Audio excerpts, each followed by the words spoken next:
Well, I'll give it this. INDIKA, a linear puzzle horror adventure game set in a surreal 19th century reimagining of dieselpunk Russia, is not only the strangest game I've ever played, but arguably the strangest story I've ever digested. And frankly, I'm still digesting it while reading this script, long after the credits rolled. I didn't choose the monastery life. Play as the titular anti-heroine INDIKA, a troubled nun with a troubled past and an unenviable present, due in large part to the fact that all of her Covenant sisters openly despise her. Why? Well, INDIKA's chronic acts of blasphemous clumsiness sure as hell don't help. And the game's opening sequence is really just a long montage of you screwing things up and getting punished with menial task after task. But it isn't her fault, for poor INDIKA isn't just uncoordinated, she's possessed by the devil. And when Lucifer isn't busy tormenting her with the strangest hallucinations you've ever seen, he's busy filling her head with philosophical and existential doubt. And how do you know what is of the devil and what is not?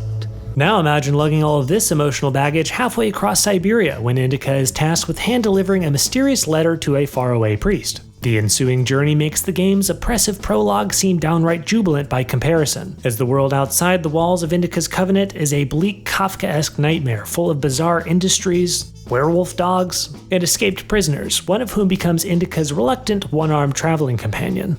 There's not much more I can say about INDIKA without dipping into spoiler territory, so instead I'll just say that the game's story elements kept me consistently intrigued if a little off-put. It is not the easiest story to stomach as it grapples with some pretty challenging themes, but so did Hellblade: Senua's Sacrifice, and I'm still thinking about that game years later.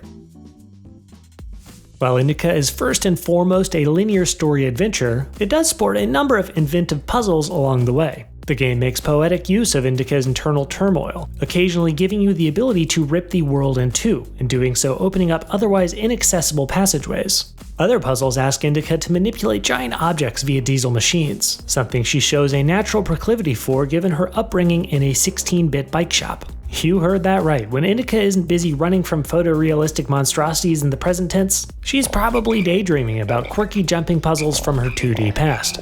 During these, or when completing real-world objectives, INDIKA will collect intentionally meaningless nun points she can use to level up her ability to collect even more meaningless nun points. Hey, like I said, it's a crazy little game that equal parts delights in and is horrified by the absurdity of existence itself. And while stiff movement controls hold INDIKA far back from gameplay greatness, the game's super friendly checkpoint system means you'll never get the chance to grow truly frustrated with anything, even as that massive fish knocks your ass into the smoker for the 10th time.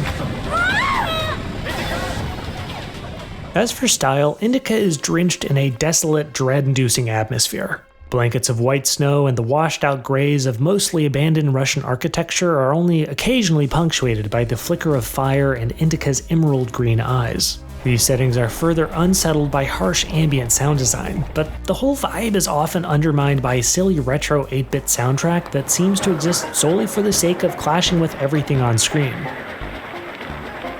Hey, I get it, it's an uncompromising art house game with a very particular vision, but that doesn't mean I have to like all of it.